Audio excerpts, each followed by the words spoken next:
I'm feeling some type of way right now. I need a moment. I need a moment to calm down.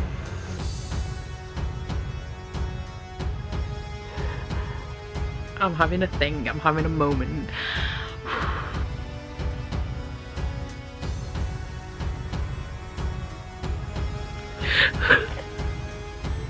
Oh my god, I'm gonna start crying again.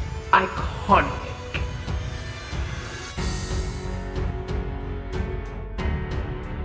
So guys, it has been a long time coming. I've spent a long time procrastinating, but this is gonna be my book diary for Kingdom of Ash by Sarah J Maas. I normally start a book diary when I'm already like 100 pages in, but this is gonna be intense. I'm terrified. I'm scared. This book arrived in the post and I started feeling anxious every time I thought about it. But we're gonna do this, and we're gonna do this together. I expect that this is gonna be not only one of my longest book diaries, but probably my most intense. So sit down, grab a snack, prepare yourself, and let's embark on this bittersweet, heartwarming, beautiful journey together. As usual, this will contain spoilers, the spoileriest of spoilers for the last book in an epic fantasy series. So if you have not read this book, then I would advise that you do not watch this. Let's do this, guys. So I have a theory about Throne of Glass, and this is like irrelevant to the actual book diary, but I've just been talking to Ryan, who's reading Empire of Storms, and I remembered that with a lead being blessed by a Neath, and there's a mention of gods throughout the entire series that's really kind of subtle and is just like commonplace in a fantasy world, but after you find out what you find out when Manon and Aelin go through the mirror in Empire of Storms, I think that each character, because Throne of Glass has a large cast, I think it was mentioned that there's 12 gods, and I think that each main character is sort of being nudged by a god towards where they need to be for all the shit to go down so that the gods can go home. So that's my theory. I just thought I would insert it in here so that if it does prove to be true, I'm not just going to be like, oh, I knew this was happening, even though I never said that I did. Last night I read 30 pages of Kingdom of Ash and then I got scared again and left. Well, I put it down, I didn't leave, I stayed here. It's like more than 24 hours later and I finally have the courage to pick it back up again, so I'm gonna go do that. So I just read chapter 3. And I'm already having a hard time. Like, it's difficult to read. Aelin is being tortured and it's hard. It's good because Sarah J Maas has done so much work for me to be able to feel the pain of somebody who isn't real being tortured. But it's like I am Fenris and I am watching her be tortured, and it's painful and it's difficult to read. So Connell just killed himself. And I feel bad for Fenris, but I'm not sad because I don't understand why he wants to stay with Maeve so much, even after everything she's done, and even after everybody else doesn't want to be with Maeve. So yeah, I'm not sad about it, apart from obviously for Fenris, because he's pretty upset. It was his brother. I'm wondering how Aelin's going to get out of this situation, because I don't see how. I'm guessing Rowan's coming for her, but I'd kind of like her to get herself out. So Nox is here, which is really cool because I was watching a video before I started reading Kingdom of Ash called Crackpot Kingdom of Ash Theories by, I think it was Positive Writer. But in that video, it was hypothesized that Nox would return, and it took me forever to even remember who he was. But he's the quiet thief guy who is friends with Selena while she's doing the competition in the first book. And I was like, okay, so he hasn't been seen in a while, so it's possible he might come back, but I don't even know how people are thinking of that because I just like completely forgot who he was. But he's here, which is interesting, and I wonder if he has any powers, because like he's very quiet, mainly because he's a thief, but he must have some significance in coming back aside from just being like an Easter egg. Although if he was just an Easter egg, that would be cool.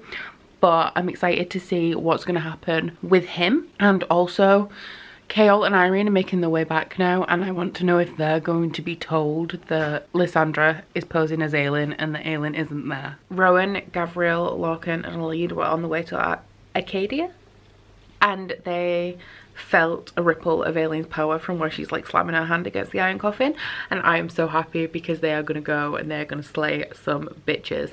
It's insane. This book, this series is 7 books long, and I still don't know how this is going to end. I have no idea what is going to fill the remaining like 860 pages I have left of this book, and I just need to know. Chaol has gone to Aniel to warn his father that Marath are marching, and I am living for the sass that Irene and Chaol's father are throwing at each other. It's interesting because you don't see a lot of Chaol's father, but he is the miserable bastard that everyone says he is. Adrian has left with his armies to move to the border when Darrow wanted to move back to Orinth, which I don't know why they ever did anything with Darrow. I mean, they have all of the armies.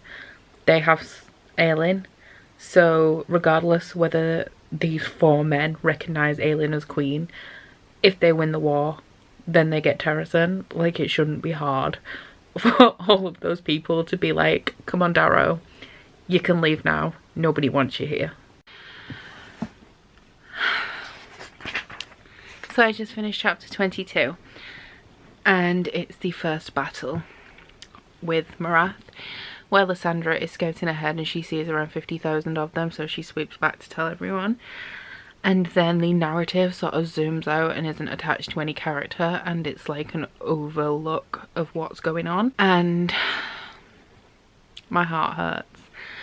I find it really effective when books use this narrative device, so they zoom away from following a specific character and instead give like a detached description of what's happening. It happened in Muse of Nightmares. There's one chapter that's about half a page that's in this narrative style. There's probably a name for it, but I don't know what it is. But I really enjoy that. It's one of my favourite storytelling devices, where something bad happens or something tragic happens and it zooms out to like overlooking the situation. So I really didn't expect that. I thought Lysandra would go back, and then the next few chapters that actually followed those guys would be setting up for that battle, and then when it happened, it would happen. Like, it would actually happen. So I'm a little shook. I'm gonna continue. I know the next chapter is following Rowan, and well, actually it's following a lead. I think Aelin is gonna be found soon, and she's gonna start to make her return, because I'm almost a quarter of the way through the book, and Aelin kind of has to be in it, and she has to be fighting in the lost battles,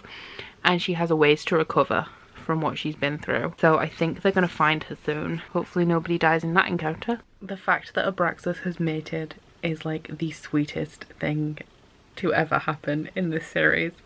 I'm so happy for him. I love Abraxas. Aelin is about to kill herself just before Rowan, Elide, Lorcan and Gavriel come to rescue her. Obviously I know she's not going to die. Is she going to die here? She's not going to die here. But I'm still hella tense.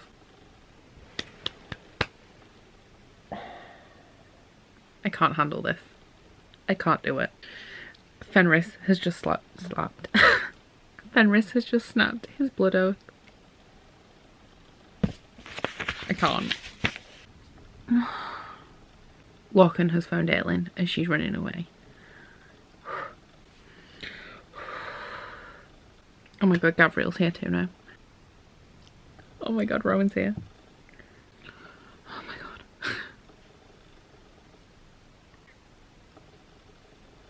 Gavriel and Rowan are going back in for Fenris. And Fenris is gonna be dead. Okay, I'm gonna... Whew. Rowan's torturing Kern, and you know, it's savage, but I approve. He deserves a world of pain. I think I should get some sleep before more chaos ensues. So Dorian just summoned Gavin and Kaltain came, and Kaltain is one of my favourite characters in Throne of Glass. She's so underrated, but she saved everybody's asses when she blew up Marath. So I'm super excited to hear what she has to say. So Aedion just said some really horrible things to Lysandra, which I don't appreciate, but he's right. I mean, this plan was never going to work.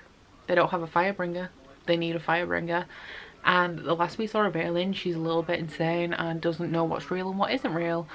So God knows when she's going to be back, and I'm feeling like a lot of dread about this battle that's going on that they are most certainly losing, because the southern armies aren't going to come to them because they're off to, oh my god, what's it called? Aniel?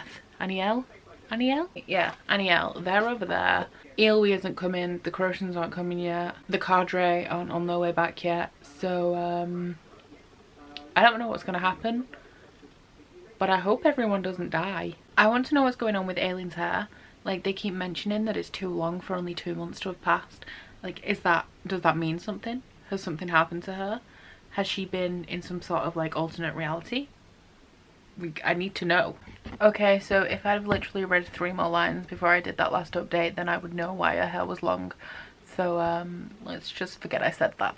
Lead and Lorcan just had the first, I was gonna say conversation, argument of the book, and they are the ship that I'm shipping. They are like my one ship of Throne of Glass now and Dora.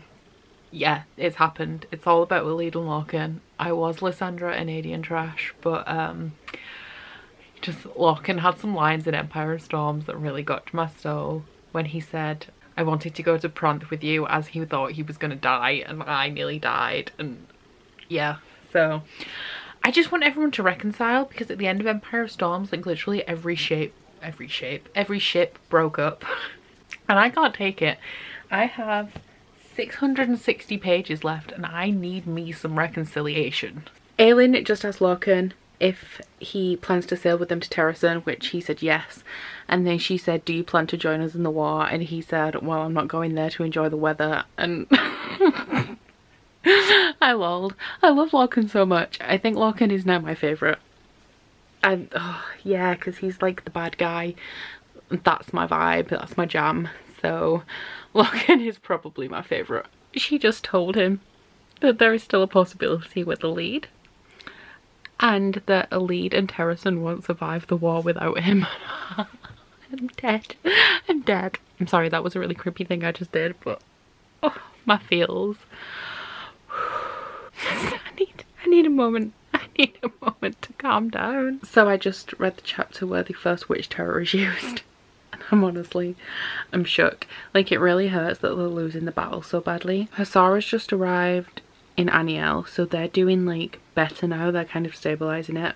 Something has just descended upon Aelin and Rowan and all of the Fae males that are all there. Don't know what that is. Manon is trying to rally the Iron Teeth to fight alongside the Crushans, but Adian and Lysandra, like, my god, I can't. That chapter, I honestly thought we were going to lose one of them. My money for anyone dying is Adian or Lorcan, so that had me real tense, because I feel like Adian could be the one that dies. So I'm like, I'm feeling it right now.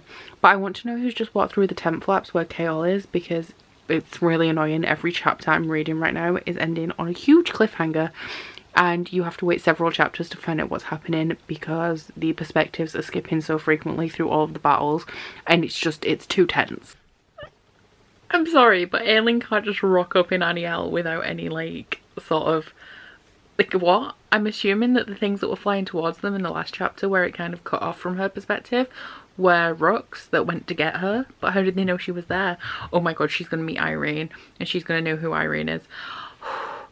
I need to get back to the book. Aelin, Rowan, Gavriel, Fenris and Lorcan just found out that Maeve is the Val Queen, and I just need to know what they think. I should have maybe read what they think before I came on here and did this, but like, honestly, like, the reveals just keep coming and everything just keeps coming, and I'm just like I'm having a thing, I'm having a moment. I just read the chapter with Lorcan and a lead. He's just woken up and the lead is there. She says she loves him, and he says that he loves her. And, oh. Lorcan and a lead, man, like, they're my faves. If Lorcan isn't your fave female, then you are wrong in this series, because there's Rhysand too, who's like a little gem. But oh my god, I'm feeling some type of way right now. My heart. So Adian sent out the call for aid, and it's just reached Manon, and she has lit the fire of war amongst the Crocians, and they've gotten past it like half to half. And there was one of those scenes again where it's kind of in third person. The scout went and said that the Queen called them to war, and that they were all flying north to Terrasen, and I just, like, it gave me shivers, and like I had goosebumps. It was so good. Nothing really happened, I just really enjoyed it. But now I'm getting kind of scared, because I know that the call for aid is going to go to Aniel, where everybody else is, and everyone's going to start heading to Terrasen, and then all the shit's going to go down. Everyone's going to be in one place, and everyone's gonna die. I'm scared. I'm back to the place. I'm back to the place where I was when I was like recoiling in terror from the book. So that's where I'm at now. Again. So I just want to say, like, what is Dorian doing? Like, I don't... Is he playing Maeve? Because I feel like the longer this goes on, the more he's just going to be like, you know, Maeve's maybe not so bad. I'm not down for that. And I hope that he is just, you know, like, fucking with her. Dorian could do anything at this point because, like I said earlier, he is broken. He's more open to things that other people would just, like, not be. And even though it's like third person, we kind of do get like thoughts and things like that, and he doesn't seem to be thinking like, this person imprisoned and tortured my friend, I should probably kill her, and that worries me. So the Wyverns have just turned up and Adrian told Lysandra to go, and she's like, bitch, you're not telling anyone else to go. And he says, I'm not in love with any of our other allies, and I am just dead. Oh my god. Adrian and Lysandra, my favourite or second favourite ship, apart from like that Adrian's been a dick in this book. But also, I'm not convinced that the Wyverns are not the troops that Manon has managed to convert, and I'm also not convinced that if they aren't, that the Crocians and the 13 aren't going to start to head them off. I need to get back in. The Crocians and Manon have arrived.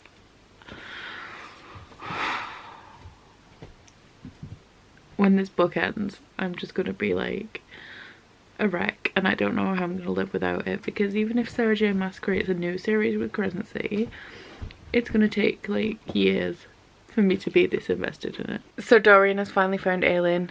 He like flew over and he has all the word keys, and those two are reunited. Also Locke and Elide, they got it on, which was you know, I enjoyed that. So Adrian's down as well. I haven't updated. I've read like 40 pages and just not updated. I feel like everything's just going to be tense from here on out, and I'm not sure that I'm prepared for it. Oh god, I'm just recoiling from this book in terror again. I just really am. That bitch Iskra has set her ball on Abraxas, and I swear to god, if Abraxas is the death in this series, then I'm gonna lose my shit, because I had faith that even if every single character died, that Abraxas, Sartak's Rook, Nezrin's Rook, and Fleetfoot would make it out alive. Like that was my hope for this. Well, that was kind of what I had guaranteed. So if Abraxas goes down, then I'm gonna lose my shit. Abraxas, and then Petra came, and then they said for Keely. Oh my god. She said, oh my god, Manon said that she loved him. Manon said that she loved Abraxas, and Manon does not love anybody or anything, and Manon does not know how to love. And she loves Abraxas like I love my pooch wherever she's gone.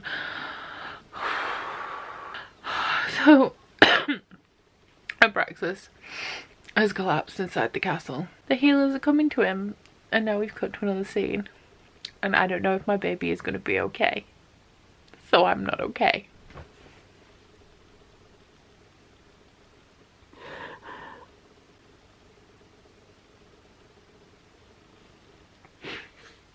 I can't do it. I think the 13 are gonna sacrifice themselves.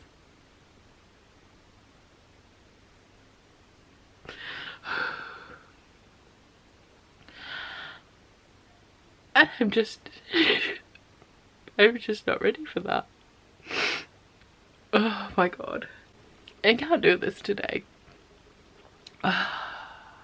Why do I have to get to the sad bits like all at once?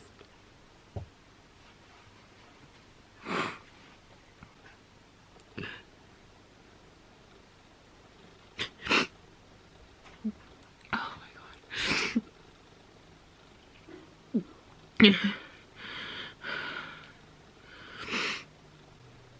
Oh fuck. Oh.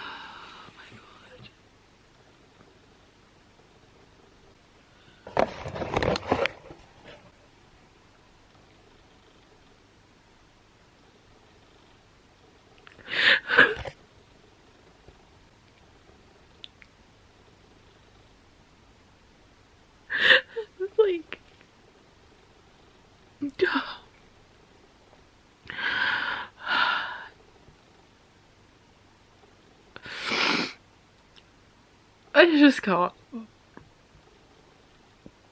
I just can't. Why did it have to be the 13?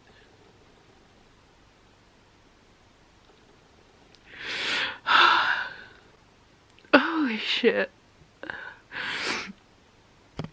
Oh my god. Why did it have to be all of the 13? And Asterin's Wyvern, the Mannon's mated with, Mannon's the Braxis is mated with. Why did it have to be? Oh my god. Why? So it seems that broke the curse on the wastes, and it's now gonna be returned to the witches. But did it really require the sacrifice of 12 of my favourite characters? So Aileen is now talking about just using the keys like right now to create like the lock and seal the gate and get rid of Erwin. And she's gonna put it to a vote. But Dorian learned to shapeshift from the spider, so maybe he could learn from Maeve how to open portals between worlds, and then at least the key players could get through and the rest of the army could like meet up with them in Terrasen. So I'm gonna see what happens, because like surely that just can't be going down like right now. So it's gonna seem like I'm saying this because it's happening right now, but this is actually a thought that I had. But Rowan has just suggested that maybe the gods brought them together so that they could share the burden and have like half of their lives each. But so I thought that that would be like a possible outcome to this, and I thought that the way that they would do it would possibly be to give their power. So if they give half of themselves each, then the half that would be taken would be the parts with the power. So Aileen would no longer have fire and Dorian would no longer have his magic. But then I thought that that would suck, because then when they go forwards that they won't be anything special, and everyone who's in Orinth is like waiting and wanting Aileen for her fire. So then she's gonna rock up, and then all that stuff with Lysandra, like are they even gonna believe that she's her if she has no fire? Maybe that's not how it's gonna work, but that's the reason that I discarded my theory. But it seems that that theory is what's actually going to happen, and they're going to share the burden instead of one of them sacrificing their entire life. The king has just emerged from one of the gates to make them stop forging the lock. So this is interesting because I kind of thought we'd seen the last of him.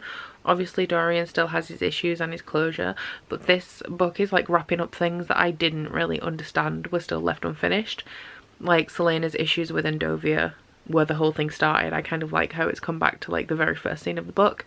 And Dorian's issues with his dad, who fought against the demon that was infesting him the entire time, but Dorian had never known him as anything other than horrible, so he didn't really believe that. And I also think that it was maybe more painful for Dorian to believe that his father was good and what had happened had been done to him, because that would kind of, it would be a bigger sense of grief to have known that you have actually lost something, and to have lost something that you never actually really knew. So I'm interested to see how this scene plays out. How can I have read, this is the 8th book that I've read in this world, how can I not have noticed that the King of Adalin does not have a name? How could I not have noticed that nobody ever refers to him as anything but the King of Adalin? How could I not have noticed that that guy is nameless and he can be the price? How? Just like, the way that this is leading me in ways, like, my mind is blown. Like, I never, Sarah, you are some sort of like wizard. I did not think I could be surprised reading the end of this. I kind of didn't know where it was going, but I didn't see anything like this coming. So I was right. Aileen is now magicless. I can't believe I called it. I can't believe I called it ages ago. I can't believe that I called the solution to the problem. I'm kind of sad that I called it, and I'm kind of sad that she has no fire, because is she still fae? Is she still immortal? Does she still get to settle and be with Rowan for like 1,000 years? Because I hope so. Oh, this is sad. I liked her being a badass bitch with all that fire. Correct me if I'm wrong, but if Aileen's just sealed the lock and given away all, well, if she's created the lock and given away all of her magic to do it, to then face the gods and told them to leave Erwin in Aurelia and also leave Elena so that they don't take Elena with her, what is the point? Why did she go in there and sacrifice her life if she's just not going to take Erwin? Because that was the point. The point of the lock was to take Erwin. So Is she why? taking heroin? Heroin. Why would she do it? Why is she sacrificing her life for literally no reason? I don't understand. So they fucked her over and killed Elena anyway, which I don't really care about, because the thing that bugs me about this Elena thing is Elena lived a full life because of her own stupid mistakes. And then she's lived like 1,000 years of afterlife, and everyone's all concerned about her soul. And I'm like, sorry, you've had more than 1,000 years. Aelin hasn't even had 20. Also, Aelin, why are you sacrificing yourself? Like, you're not even 20. You're sacrificing yourself and you're trying to keep alive this person who's had over 1,000 years and is still just like a terrible person. I really don't like Elena. I don't care that she's dead. I'm actually quite happy. The Easter egg. Sorry, I'm dying too. Still a different one. The Easter egg. The Easter egg, guys. Like, nobody told me there was going to be an Easter egg, and I feel like that's something that should be mentioned, because, like, just saying there's an Easter egg, that's fine, it's not spoilers. But I knew when she was racing through the worlds, I was like, come on, right, we've got to have an Easter egg. And then I thought, actually, no, because Prithian and Aurelia are supposed to be in the same world, and Prithian is, like, the structure of the map is, like, built on the UK. I assumed that Aurelia was a different country, and I've been trying to work it out. So, like, in the vein of apparently them being in the same world, that doesn't make any sense, but there's still an Easter egg here. There's an Easter egg. And as it was describing them, I was like, I know there's an Easter egg. I know there's going to be one. And there was. And I'm like so happy. Guys, it's not only an Easter egg. Rhys helped her get home. Because Rhys is my baby and he's just a stand-up guy. Even though he was probably like throwing up a shield because why the fuck is this bitch like flying through my world? But Rhys helped her get home because Rhys is just a darling. I love him. So as well as all her power being gone, apart from like a spark and a little droplet of water, she has no mortality left. She's like fully Fae now, but that doesn't seem like a punishment, like to have her human life burned away. I feel like it would be more of a punishment to have her Fae life taken away, and then she would have been restricted to a mortal life. Not that this is about punishment. I just don't feel like the loss of the human part of her really has any effect, because she's been in her Fae form for like quite a few books now without really shifting back to human. And like, Fae are kind of like humans, but they're faster, they're stronger, better looking, better senses. So that's like kind of a gift really, because she's Fae forever now. I nearly cried at Darrow giving Adian his sword back and naming Evangeline as his heir. I have like a lot of stuff to do today, but the next chapter is like Terrasen or Orynth's final stand against Marath, and Aelin's on her way, and I'm hoping that she makes it in time before they breach the city walls, but I'm pretty sure that Marath may be slaughtering them in the city streets before the saviours arrive. So a lot has happened since I last updated this book diary, but essentially I was reading last night and my battery was on charge, but Gabriel died. I didn't cry. It was sad. It was very sad for Adian, but I think the reason I didn't cry is because somebody was on the phone in the other room and I could just hear them talking, so I couldn't really concentrate.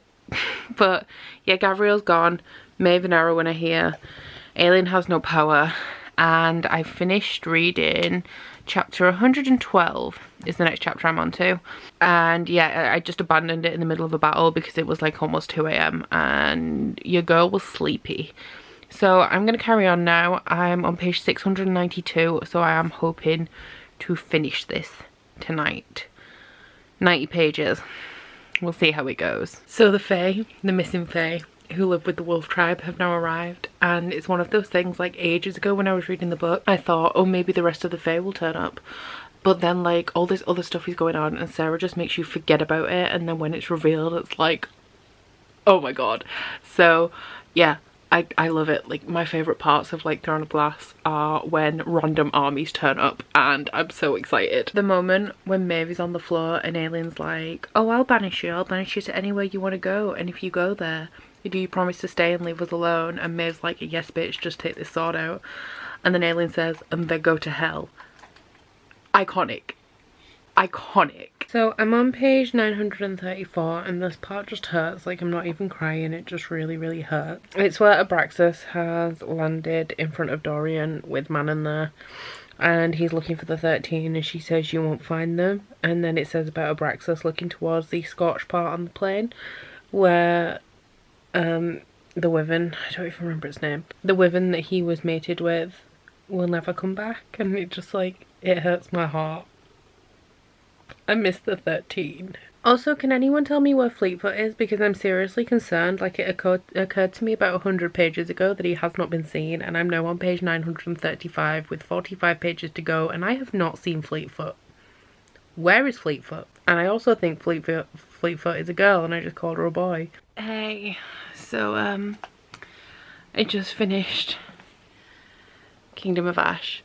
I had a little cry throughout the last few chapters when everyone was saying goodbye, especially Aelin, Dorian and Kale, because they started, oh my god, I'm gonna start crying again. 5 stars, definitely. I think you can gather that. I'm not sure if I like Empire of Storms a little bit more, although this book has been like such a journey. Such a journey. It's taken me at least 3 weeks to finish it. Oh, I can't believe it's over. I can't believe it's over. I'm gonna miss it. And I just like immediately want to reread it, but I also know that I can't because I just did that and it took me a year, pretty much. I think I started in February. My heart. I don't have anything like overwhelming or like record breaking to say. I just loved it with all of my heart and it made me cry a lot. And I'm sad that it's over. The fact that Lorcan is now called Lord Lorcan was much needed comic relief at the end of this book. I like the way the series has been wrapped up. I think everything was tied up nicely, but there's also room for expansion. There's room to see how the kingdoms are intertwined. There's room for a prequel, I think, with the Fae escape into the Wolf Riders. I think there's definitely room for a prequel there. I would also love to see a prequel of like the Cadre. That would be great. But yeah, I'm satisfied with the ending. It's a much better ending than the A Court of Thorns and Roses series. I now think that Throne of Glass, I may prefer it, but I said in my live show recently that my preferences on Sarah J Maas series just pretty much depend on which one I'm reading at the minute. But Kingdom of Ash was great. And now I'm empty. And now I'm broken. And I have to try and move on and read other books, so that's not going to go well. But that has been it for this book diary. I know that it's a long one. Please let me know what you thought of Kingdom of Ash down in the comments. And I'll catch you in my next one, whenever that may be. Bye! Oh, you bite your friend like chocolate. You say you will go where nobody knows, with guns hidden under our petticoats. We're never gonna quit it, no, we're never gonna quit it, no.